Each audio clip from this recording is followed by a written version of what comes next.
How many times this week have you quoted the Bible without even realizing it? Welcome to part 3 of our series, It's in the Bible, where we uncover everyday phrases hiding biblical wisdom in plain sight. In this episode, we're breaking down 6 more sayings you hear all the time and tracing them to the Bible. By the end of the video, you're going to hear everyday phrases differently. And you'll have a few new conversation starters. Stay to the end to learn how to get a free downloadable devotional on these verses. Let's see how many you already know and if you've been accidentally preaching in public for years. Phrase number 1. You ever hear someone say, "The love of money is the root of all evil"? That phrase comes from the Bible. 1 Timothy 6:10, Paul wrote, "For the love of money is the root of all kinds of evil." Not money itself, the love of it.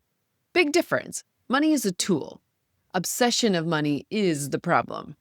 This was written to early Christians living in a culture obsessed with status, power, and wealth. Kind of like today. Paul warned that when money becomes the goal, it can pull our hearts away from God and lead us into all kinds of trouble. The lesson: use money wisely, hold it loosely, and don't let it boss your heart around. So the next time you hear say, "The love of money is the root of all evil," just remember, you didn't just quote a financial podcast. It's a check about what has your heart. Phrase 2. Ever hear someone say, "You reap what you sow"? It's in the Bible. Galatians 6:7, Paul wrote this letter to early Christians who were figuring out how to live out their faith in real life. He said, "Do not be deceived. God cannot be mocked. A man reaps what he sows." Paul was using a farming picture everyone understood. What you plant eventually shows up in your harvest. He wasn't just talking about crops, though. He was talking about our life choices. The habits we plant, the words we speak, and the attitudes we feed will eventually grow into consequences, good or bad. It's a great reminder that when we sow kindness, faith, and obedience, God brings growth. We may not see it right away, just like the time it takes for a plant to grow out of the ground, but growth is coming. So the next time you hear or say, "You reap what you sow," just remember, you didn't quote a farmer's wives' tale. It's a warning and a principle to live by. Phrase number 3. Ever hear someone say, "She's the apple of his eye"? Well, that phrase is in the Bible. It's in Deuteronomy 32:10, where Moses is singing to the people of Israel. He's reminding them how God rescued them from slavery, led them through the wilderness, and protected them when they had nothing. In the verse, Moses says this about God and his people. "In a desert land he found him, in a barren and hollowing waste. He shielded him and cared for him. He guarded him as the apple of his eye." Now, back in Moses' day, the apple of the eye meant the pupil, which is a vital and protected part of the body. So he was saying God watched over his people like something precious and worth protecting. And that same care applies today. God doesn't just tolerate us. He protects, watches over us, and deeply cares for us. So the next time you hear someone called the apple of his eye, remember, you just didn't quote a Hallmark card. It's a reminder of how deeply God values and protects what he loves. Phrase number 4. Ever hear someone say, "A gentle answer turns away wrath"?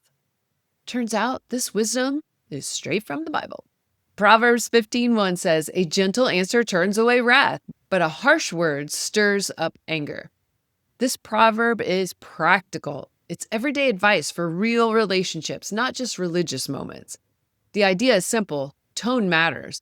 A calm response can de-escalate a tense situation, while sharp words usually pour gasoline on the fire.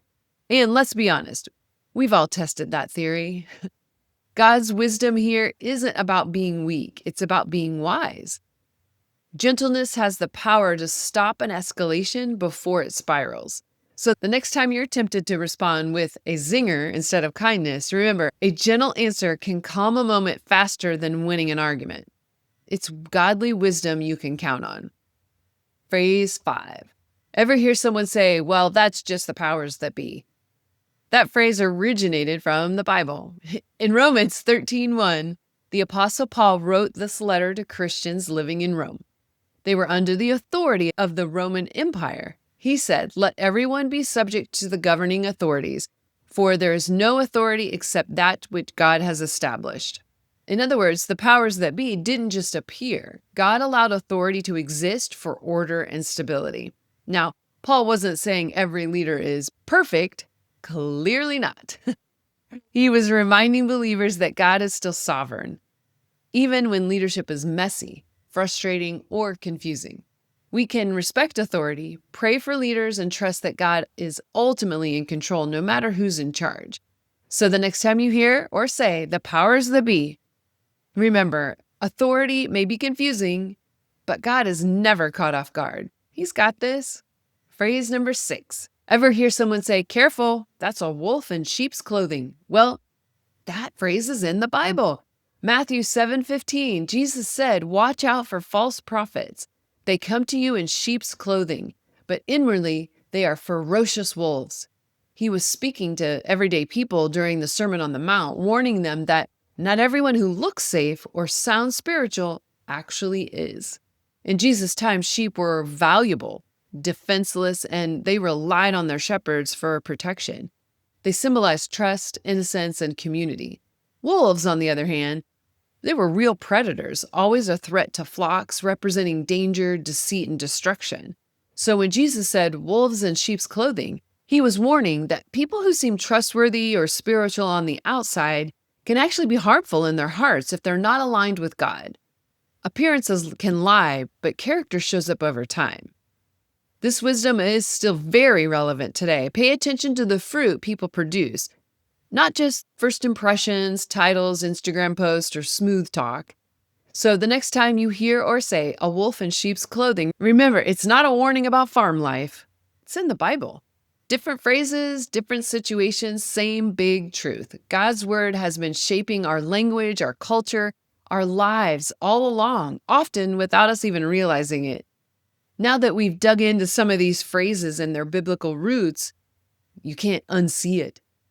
Now, everyday conversations will become opportunities for wisdom, reflection, and even faith conversations. If you want to go a little deeper, be sure to visit goodnewsatwork.com/phrases to download the free devotional that go with these verses. It's perfect for small groups, Sunday school classes, or just your personal study. And don't forget, this is part 3 of the series. Check out the other episodes for more laughs and wisdom. Those are my 2 favorite combinations. If you enjoyed this, subscribe so you don't miss the next episode. Like the video because it really helps people find it. And comment. Let us know which phrase in the Bible was a surprise to you. And share this with somebody who loves fun facts, trivia, or discovering God in unexpected places. Keep learning and sharing the good news.